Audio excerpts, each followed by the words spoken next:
Hi, today I'm going to show you a quick and easy way to make the pentagonal tool to open up the five-sided safety release valve on the Optimus stoves. This repair is one of the ones that's a little more challenging for people. I think it was made that way intentionally. For those of you who have these stoves, you know that inside the cap is a little safety relief valve that's supposed to bleed pressure off from the tank if it gets too hot.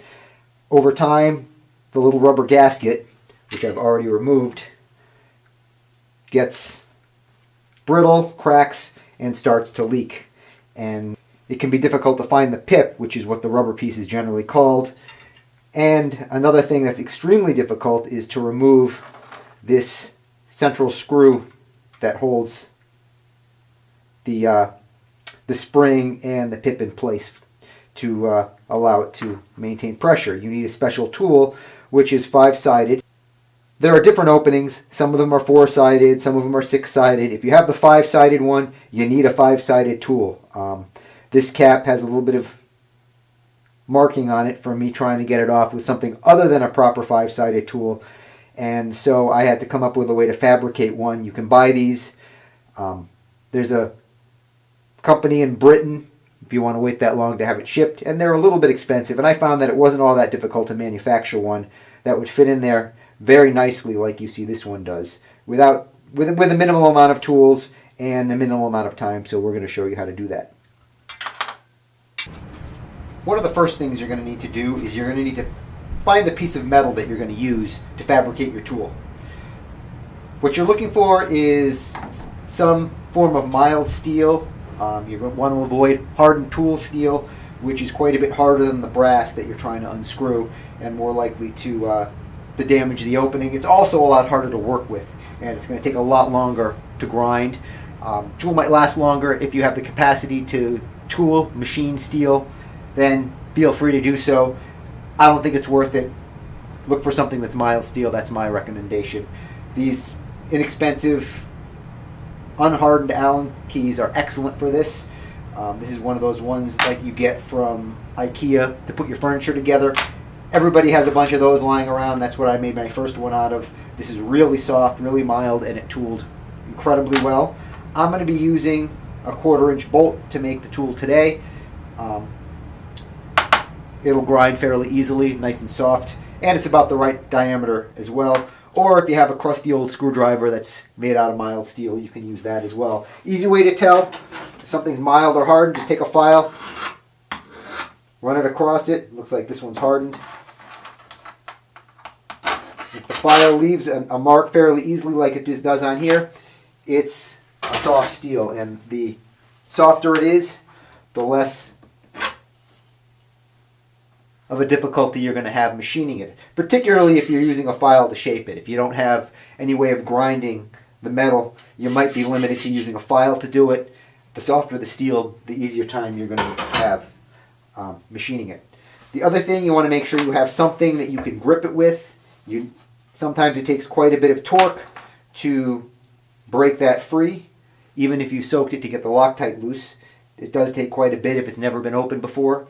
So you're going to want to have some way to grip it. I'm going to use the bolt. I have the head on here, so if need be, I can use a socket to get that leverage that I'm going to need. Or you have the handle on a screwdriver, which might give you that little bit that you're going to need.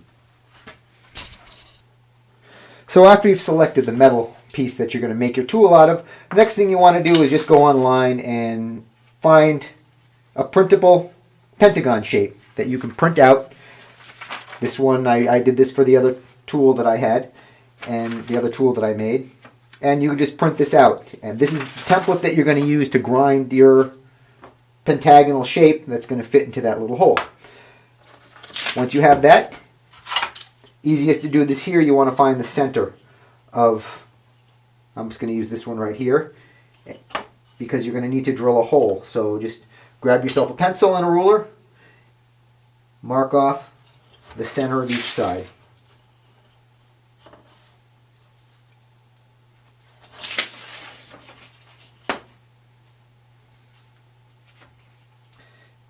This particular pentagon I found to be a little bit larger than what I needed.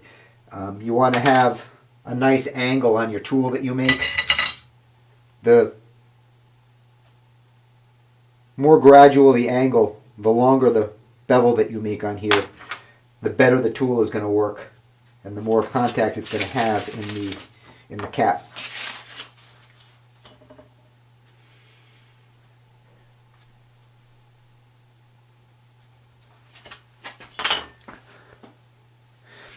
Okay, next thing, we're going to take the apex and connect it to our line, and that's going to give us the approximate center. That one's a little off. Doesn't have to be dead on, but I would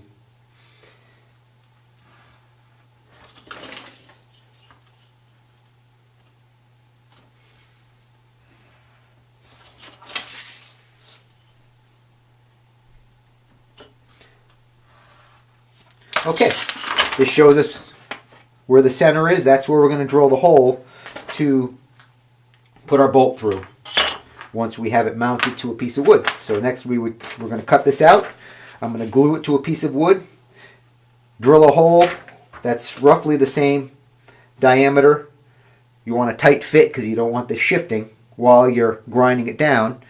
But we're just basically going to take this, cut this out, and mount it to a piece of wood. Drill the hole. And you can use whatever saw when you cut out the pentagon. I used a bandsaw. You can use a handsaw, whatever's going to work for you. This is just the guideline that's going to give you the shape that you're going to need. Okay, and here's the final piece. I have it cut out. I have the hole drilled. Now I just need to feed my bolt. Might be a little bit tight, but I'm going to feed this in through. I might have to use a hammer to drive it through. Hopefully it doesn't split. Okay, here it is. The wood did split just a little bit, but for our purposes here, it's still going to work. I have this mounted, and basically what we're going to do is we're going to use this as a guide so that we can grind these faces flat and rotate it like that as we grind. Again, we want this angle to be nice and long. We want to make it nice long faces so that it fits into the hole just right. A nice tight fit is what you need to get that without damaging the opening. To make that grind, there are a number of ways you can do it. If you don't have, you can use a file if you want, although that's going to take a long time. Do it like that. It's going to take a really long time. Or you can use the belt sander method, which is what I'm going to use. If you have a belt grinder, that works extremely well. I don't have one of those. I'm going to use a belt sander to grind it down and give me the shape that I need. And I'll show you how I do that.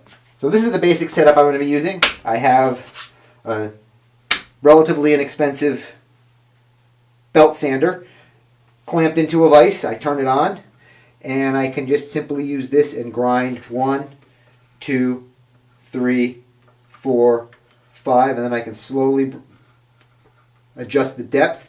And then once I get it, the face is cut, I'm going to move over here and just make sure that I'm holding it about the same, in the same spot, and just rotate it like that to grind the faces and give me the nice angle that I want. So let's get started. Let's fire this up and get started.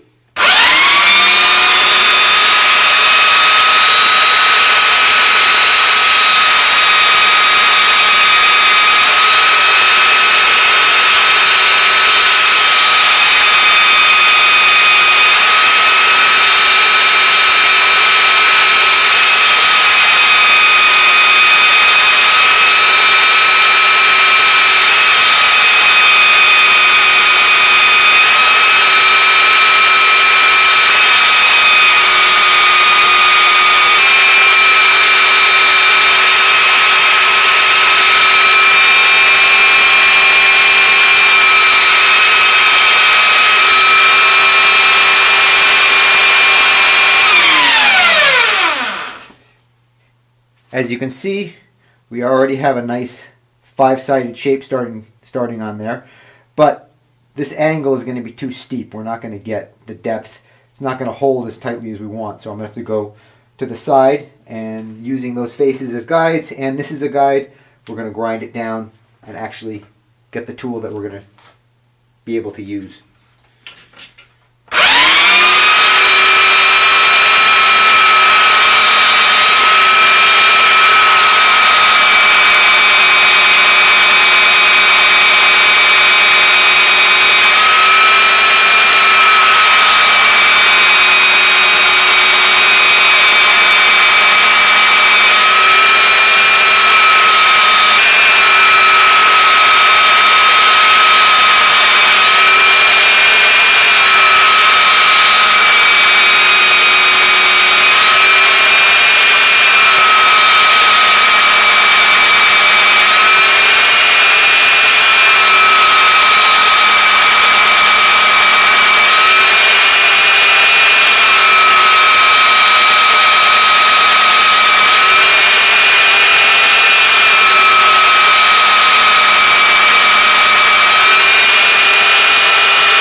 Okay, that's about it. The bolt was starting to turn a little bit in here, but I think I have it ground down far enough for our purposes, just for the demonstration of this video. Obviously, this bolt got extremely hot while I was milling it, but if you look, you have a nice pentagonal shape that's going to fit beautifully inside the cap. And I'll get a close-up of that so you can really see. Okay, so there it is. You have a nice pentagonal shape. This is still pretty hot from all that milling. That fits beautifully inside the hole.